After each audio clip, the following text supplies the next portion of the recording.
Throughout this pandemic, university leaders across the country have declared their intentions of whether their campuses will open for in-person classes this fall. Yesterday, University of Minnesota Board of Regents member Michael Shue was on the Paul Finebaum show and offered his opinion. I would say that based on what's available to us today in terms of science and vaccine development, I think the odds are we are not going to be back to school in the fall in person. And that may mean that sports is also not going to be happening, at least in the beginning.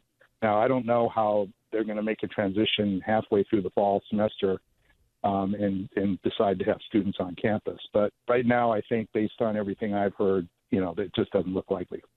All right, so as you would imagine, this would prompt a comeback from someone else. University of Minnesota Chair of the Board Kendall Powell reiterated Shue's statements do not reflect the position of the Regents University, saying, quote, "I want to be very clear, there have been zero conversations among Regents, the university, or Gopher Athletics with respect to the University of Minnesota, much less any Power 5 institution changing its relationship with the NCAA." So perhaps Shue was speaking out of turn. He was speaking with our Paul Finebaum, who joins us now. So you heard he was pessimistic about students returning at the beginning of the year, how it could affect the fall and sports, at least not in the beginning.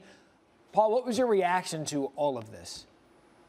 Well, I understand his opinion. I don't totally agree with it, but what he said about the NCAA is the most interesting, Matt. The debate about the season is going to go on for 5 or 6 more weeks and maybe longer, but there is a growing frustration from the Power 5 commissioners with Mark Emmert and the NCAA. It reached an inflection point when Emmert made the decision to cancel the NCAA basketball tournament without consulting anyone else, even though they had had conversations throughout the week and really left some of them out to dry. Remember, there was a game going on when the decision came down to cancel the conference tournaments and ultimately the NCAA. So some people believe, including Regent Shue, that the Power 5 should break away from the NCAA. It's not easy to do, and it won't happen immediately, but I think the fissures are there, and down the road, I think you could see that. Yeah, perhaps this pandemic is going to usher in completely different conversations, just aside from whether or not this season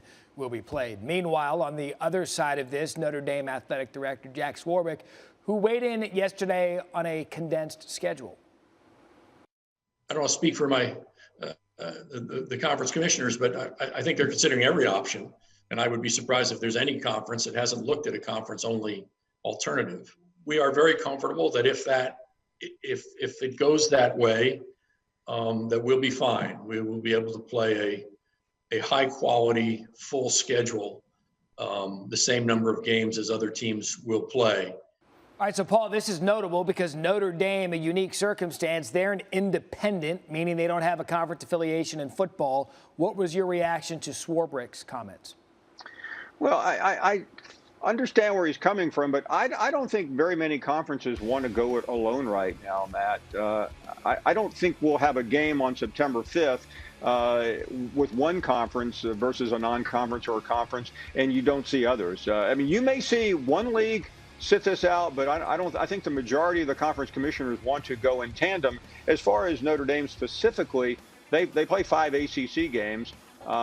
Because of their bizarre affiliation with that league in every sport but football. So I don't think they will have a lot of difficulty. You also have a lot of FCS schools who could get left out, and they need the money very badly. Right now, the I don't know seems to be the common answer from almost everyone. But there is a growing feeling, though, in spite of what Shue said and others have said, that the college football season will start on time. And this could mean Notre Dame, because of the loss of opponents, could lose 10 to 12 of their opponents if the schedule is condensed. And, Paul, if no one has told you this, allow me to say it on SportsCenter. Remarkable job that you've been doing on the Paul Finebaum Show at 3 Eastern, the SEC Network, of being a voice during this challenging time. It's been a great listen. If you haven't, check out Paul Finebaum Show daily, 3 Eastern, SEC Network. Thank you, Paul.